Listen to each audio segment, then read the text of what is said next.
It's amazing to see how much that natural hair movement has grown over time. But you still get people saying ignorant lines like, not all black girls can wear natural hair. That saying had me replaying that memory when I first told my aunt I was going to stop using relaxer.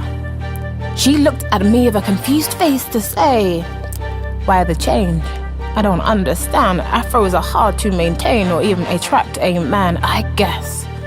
I guess you can call me a rebel child, because that gave me more ammunition to go against a system that had ingrained her brain with a false proclaim that my natural hair was a problem, something to resist.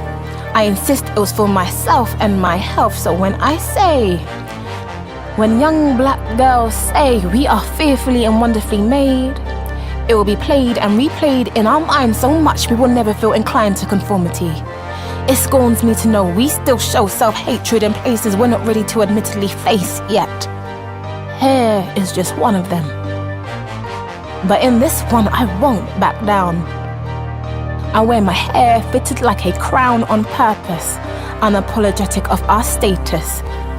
We are queens. See, I had to change my way of thinking for my unborn child so she can look in mirror and see her afro as ordinary. No shame. Not that stigmatized Afrocentric extraordinary thing to explore. Mothers, remember, your face will be the first face your daughter comes to adore, so please be an example and open that doors to her mind, because we are in a mental war. When I say we are in a mental war, it is with the ideology that's been stored in our minds and attacked us since Earth. Time to be reborn and challenge the concept of beauty on this earth, I pray. I pray my child will not have to use her hair as a shield in that battlefield. Her heritage surpasses those chains that contains poison. She links the kingdoms and queendoms that build empires dressed in rubies and sapphires, so she'll never need to wear the lies of a Western disguise to be seen as a precious ruby in my eyes.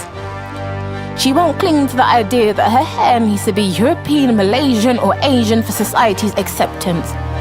No, she won't be blinded by this deception. Why are we so obsessed with this perception?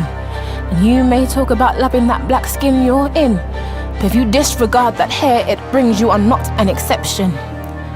Our hair gets more praise from people outside our own race, yet we still carry its rejection. And why? For so long we have been attracted to images in that media displayed all around us, hair that laid flat surround us to manage our kinks and naps. We damage it with chemicals and glued in weave tracks, causing receding hairlines as we mentally recede back in time of inferiority, when we had no authority, trying to blend in because we would believe we're the minority, longing for the approval of the supposed majority. Please remember to love yourself, and your own is your main priority. It is a thorn in me, seeing how perms, they're linked to fibroids, thinning hair, bone and spots, and all sorts, making young black girls emotionally and physically sick, yet we still stick with it. And trust, I don't want to use this platform to preach or push emotional blackmail. But when that blackmail tells me, when my own friend who is black resells me false tales that natural hair looks good on you, but it's not for everybody. Please, just think. You may reproduce one day.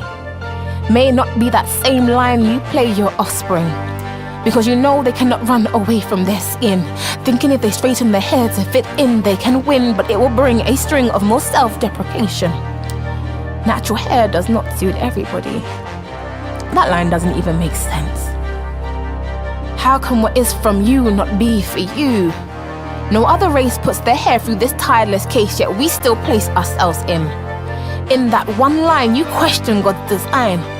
We have the power to redefine beauty, but instead we assist with its own decline.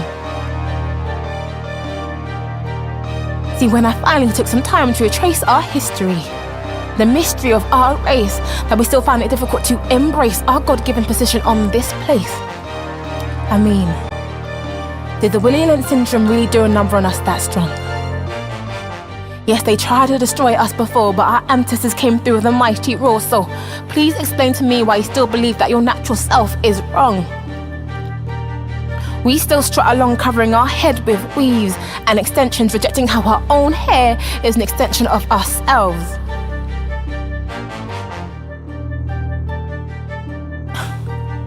And please don't get me confused or misunderstood, because I love